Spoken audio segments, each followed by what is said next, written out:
Pressure is seemingly growing by the day on the Trump administration to release the Epstein files in full, including from one of Epstein's former girlfriends, Stacey Williams. Williams is out with a new op-ed in The Guardian urging for the files to be released. She writes that while her brief relationship with Epstein was consensual, quote, some of the events that took place within the confines of that relationship were not.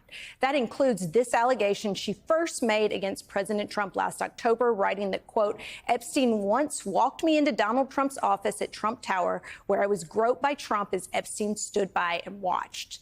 Then Trump campaign spokeswoman Carolyn Levitt denied the allegation at the time, saying in a statement in part, quote, these accusations made by a former activist for Barack Obama and announced on a Harris campaign call 2 weeks before the election are unequivocally false. In her op-ed, Williams went on to write, quote, more recently, I have also shared something Epstein once told me at his mansion, that he had video of me disrobed in a bedroom in his home. She added, quote, we deserve healing that comes from accountability. Sexual violence and trafficking have no political party. And Stacey Williams joins us now. Stacey, very well said. And, you know, I have followed your case with interest because you're one of the people who can definitely ID that Donald Trump had a relationship with Jeffrey Epstein in the early 1990s. Can you talk about that? Yes, I dated Jeffrey for, dating is sort of over exaggerating what it was, but we saw each other for a period of 4 months. And as I said in my op-ed, there was an incident where Jeffrey asked me to go for a walk with him and then walk me into Trump Tower, where Donald proceeded to grope me while Jeffrey stood there and watched. And then afterwards, out on the street, Jeffrey berated me for allowing him to do it. Oh, and then at what stage in the relationship did Epstein tell you about his videoing unconsensually of you? Well, towards the end, because, you don't hear that and keep seeing someone. I think it took a little time to process, like a lot of what went on when I dated him. It was towards the end. And as I said, it was a very brief period. I was traveling a lot. It wasn't a serious relationship, but we did date. And in that period, I will add that, he spoke about one friend consistently, and it was Donald Trump. They were very, very close. You've made clear that you were not aware of the sort of larger set of accusations and connections that Epstein is alleged to have been involved in. But can you reflect a little bit on how you look back at your experience, your story now, and what it's been like for you to be in community with other survivors? Well, I want to be clear that I don't think what I endured was anything close to what these women we saw on the Hill this week experience. It absolutely broke my heart to hear their stories. I come forward more as an ally to them and as someone who cares so much about truth and transparency. Sexual violence has no political party. And the fact that this thing has gotten turned into this crazy kabuki theater in Washington, D.C., and that it's become partisan is absolutely abhorrent and makes me sick. And that is why I wrote that op-ed. They deserve truth, justice, and transparency.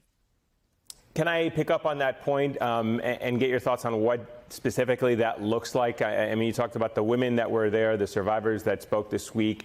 It is gaining some traction, but it is also becoming hyper-politicized, as we've been showcasing throughout this show, with Speaker Mike Johnson saying that the Democrats are behind this and are fueling this. But I want to get your thoughts on what transparency looks like, what accountability looks like, what does healing for these women look like in light of what is happening in Washington, D.C. in the moment?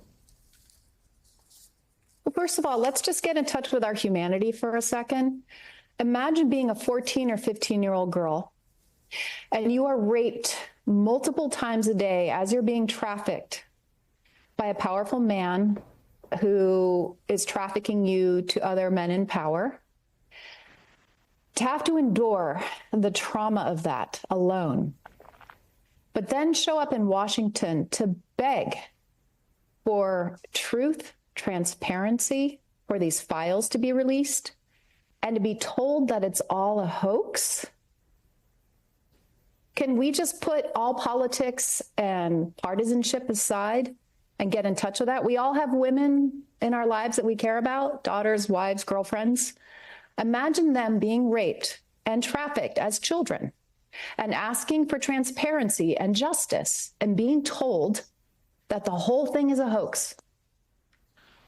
I'll leave it there. I think every American and every member of Congress can hear that message and take that in and has the capacity to do the right thing, which is, again, releasing all the evidence, all the files, and holding the perpetrators accountable, regardless of political orientation. Why do you believe the Trump administration has dragged their feet on this? What do you think is behind it?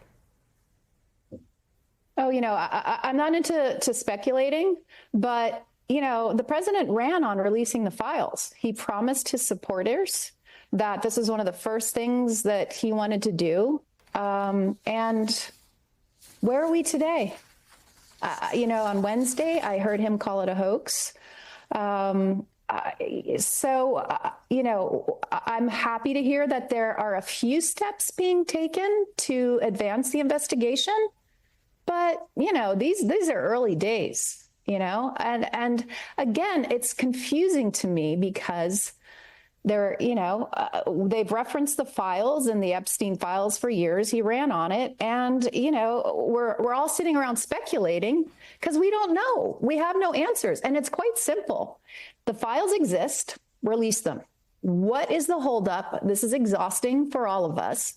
Just release it. Enough kabuki theater, enough finger pointing, enough calling it, all of this a hoax and re-traumatizing these women and throwing gasoline on the fire. They are gaslighting these women, and it's horrible. And I have their backs, and I'm not going to stop talking about this. Stacey Williams, thank you so much for joining us tonight. Thanks so much for having me. I appreciate it. Take care, guys.